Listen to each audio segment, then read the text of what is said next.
Obor-obor ikan lele. Cakep. Di atas kuda untuk belajar, bukan untuk kapal deh.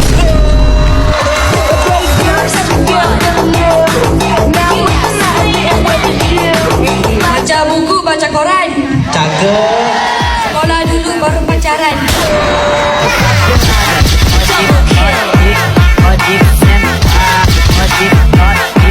Hari-hari tengok di Demfred. Cakep. Sambil itu call dengan Sirhat. Asyik. Yang ingat boyfriend yang dilupa Tuhan.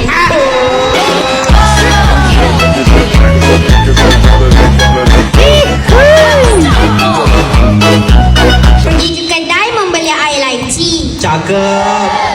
Kalau dah tahu hidup ni sekejap, kenapa buat maksiat lagi?